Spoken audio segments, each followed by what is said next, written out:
let's just get into it. Okay. I'm gonna show a video and I want to give you some context. First of all, I want to say I am not some political person. I'm not the go-to person that you ask, oh, who you vote for and stuff like that. Anything that I do, I pray about. And that's what you need to do. First of all, I don't vote. I'm not into politics. Probably couldn't tell you who the governor is before, like now, because this election is the most important election that we ever had. That's the only reason I'm even doing research and learning about things. So I'm not somebody who's just out here preaching about politics and things like that and getting into debates. Not interested whatsoever. But it's a lot of one-sided things that I'm seeing directed towards a particular candidate, and there's not much being said about the other side. So this video is going to show a trafficking bust, okay? And he really goes, I like that he doesn't hold back. First of all, these people that got busted are, there's a heavy percentage of them that are married. Number one, these people who got arrested were either looking for were looking for underage children, 90% illegal. He's also going to explain that these people that were illegal immigrants came over here with an intent to do crime. There's no criminal background check done on these people, but they did find out that they had a long, long criminal history when they were arrested during this bus. People are coming over here just walking across the border. There's no security at this one particular border that he's going to mention. They are getting their papers in one day. They're getting healthcare benefits, food benefits, insurance. They're getting free travel. They're getting everything. Only thing that they're not getting is a job. They're getting free housing. And this video explains, and the one of the people who came over here intending to do crime also explained, but I'm not going to show the entire video. I will put a link in there. He explains exactly what happened. She casually walked across the border and was greeted. They said, welcome to America. She got all of her shots. She got her son some insurance too, a place to live when Puerto Rico is still messed up from the hurricane and hasn't received anything. Power's still going out, no running water. Hurricane in Florida, they're still waiting on their benefits. They're still waiting on assistance. I know some single mothers right now. And the person who is behind this is Kamala Harris. That's what I really wanted to point out. If you have any common sense, I'm not here to tell you what to do, but I just think that people should see this video. At the middle of this video, I go on to explain which part of the government was actually involved and knew about this because they're at the border. And also, I want to add that used to be a different part of Mexico that you could go to seek asylum. So Kamala Harris changed that location to make people walk through the most dangerous side of Mexico to seek asylum. Now, not everybody at the border is a criminal, but there were mothers and children risking their lives. You know, there was videos out on that from the same people that posted this video who was doing interviews, and she is giving these victims free, I guess, I don't know what you call it, regendering assignment surgery that comes along with the free healthcare and all that kind of stuff. They are offering these people that when they get here. So Kamala changed the route on purpose because she knows that the way that the immigrants have to take is a more dangerous route. She knows that they are going to be assaulted. And if you ask a person that was just assaulted, especially a 5-year-old, a 6-year-old, if they want to still be in their body, more than likely the answer is going to be so. That is an agenda done by her that she has done on purpose. And so when they're coming and getting all these free benefits, other people that have come here, you know, and had to go through hell to finally get their papers, and now they're just giving stuff away for free. It's a slap in the face. This is very personal for me. Yeah, these, you know, she's giving all these free benefits and then have the nerve to ask these victims, hey, what do you think about being a boy? You see what just happened to you was very tragic. If you were a boy, maybe it wouldn't have happened. So they're asking these little girls if they would like to have gender reassignment surgery right after such traumatic sex assault events at the border. And at this Texas border that was referred into this video, there is no security there. You can just walk up there. And these people are flying in with extensive criminal history, and it's not being checked. They're letting them right in. You'll see in the video, they got flights, free flights, wherever they wanted. more than once. It's not just they fly somewhere and they stay there if they didn't want to be there anymore. You'll see in the video they got another flight somewhere else. And free housing. They're taking your benefits. They're not checking criminal history. The next part of the video that I am not going to show due to the violent talk about everything and going into the assaults that these illegal immigrants have done, that they have led over here. The extensive list of Americans that they have assaulted and children. And these people were let out on bond multiple times and committed a crime every time they were let out. The majority of them did have to do with trying to sleep with minors.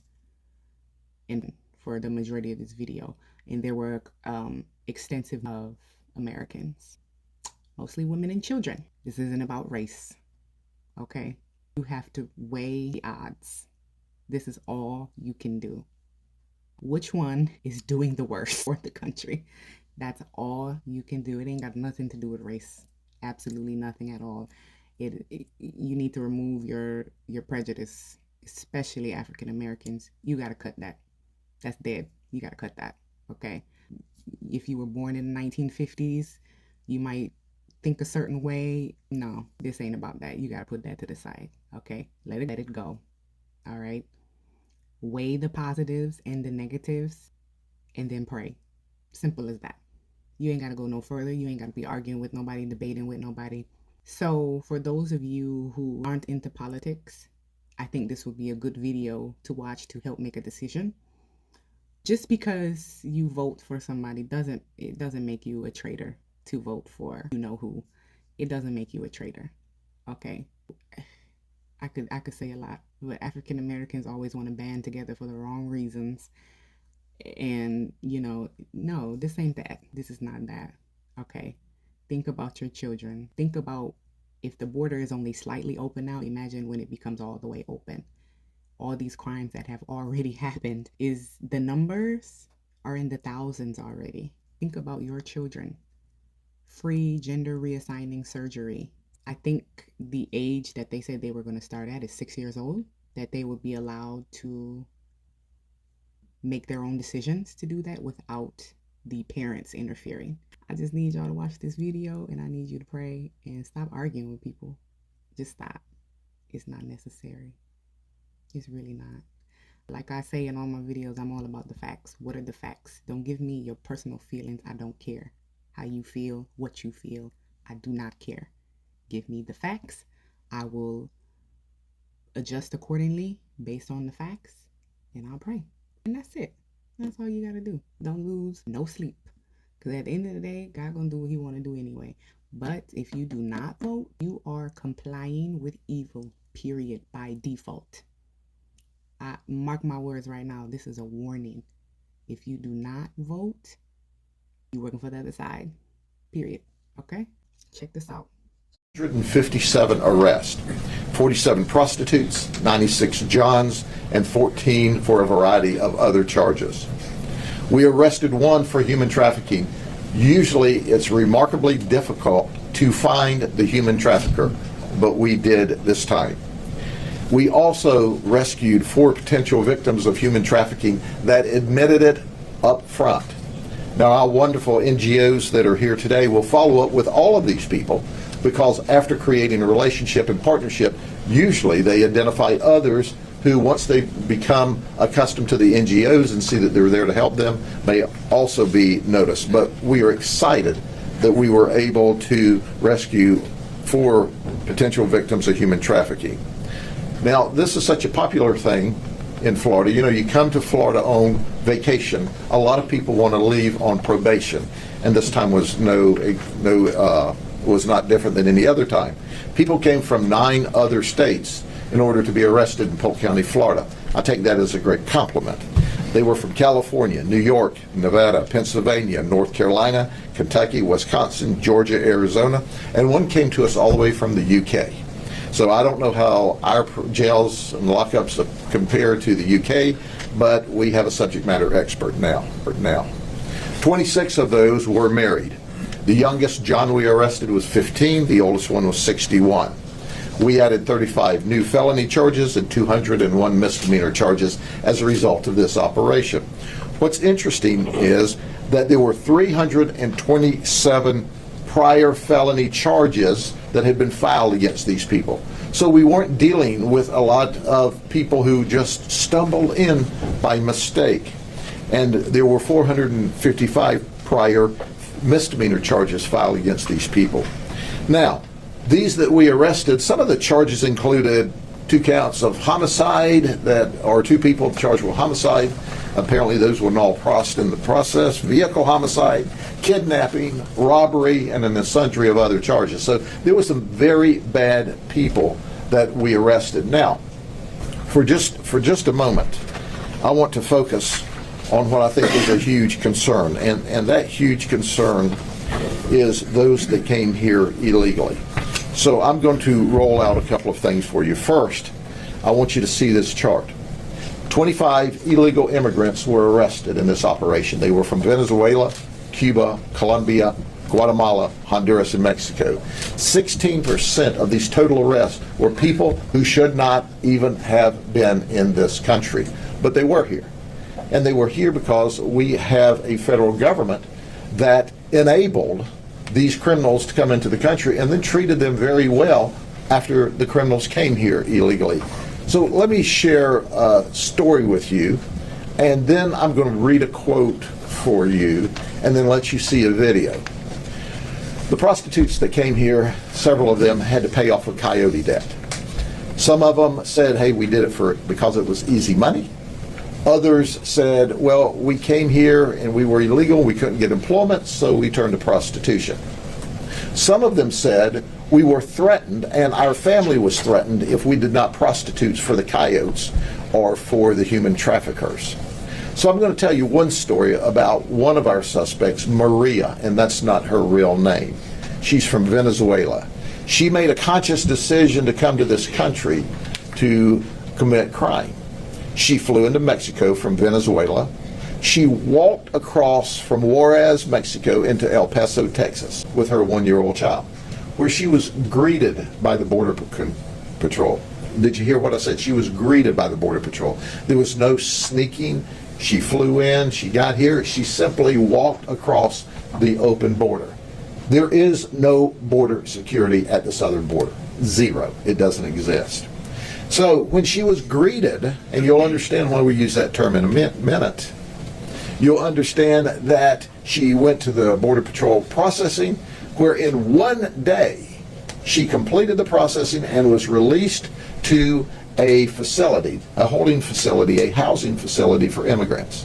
She said, I was given a DNA test to make sure that my DNA matched my child's. He was given a DEA test to make sure he was really my child. She said once that occurred, they set me down and they told me all about the benefits that I would get in the United States. She said I was eligible and I had to fill out these forms so that I could get those benefits. She said, so I fill forms out for Medicaid, for SNAP, which is money for food. She said I was given free travel from the border to Chicago. When I got to Chicago, I couldn't find gainful employment there, so I thought, what the heck? I'll go to Florida. And then I got to fly to Florida. She was giving free housing, all because the United States paid for that. That's right, you, the taxpayers, got to pay for that. So this was all simply walking across the border. She said it was unbelievable to me. But let me read her quote, because understand, she walked across the border. This was not a stealthful act. And then they gave her free travel, free housing, free food, free medical care. All why people from the hurricane are still waiting for help. Let me read in English, and then we're going to play the video clip she agreed to do if we'd use another name. When I passed through immigration, they sat me down and explained to me all the benefits I was eligible for. I was told I could apply for government assistance. I could apply for health medical insurance for my son, and I could apply for food assistance. After I finished talking to immigration, a short time passed until a DNA test was done on me and my son to prove that he was my son. Then they set me down with other people who were also waiting and had already qualified to be released. Then they explained to us that the documents we had in our hands were our personal identification in the United States, and we could use the documents to travel on buses and airplanes. They also explained to us that we could use those documents to apply for our documents to become legal here. And after that, they explained all of the benefits, they said, "Welcome to the United States of North America." And from there, they transported us to a refugee camp. And all of this occurred in one day. So welcome to the United States. This is someone who just crossed the border illegally and to commit crime. And they were not only welcome to the United States, but then they were giving all kinds of benefits at the cost of the taxpayer. So let's listen to her in her words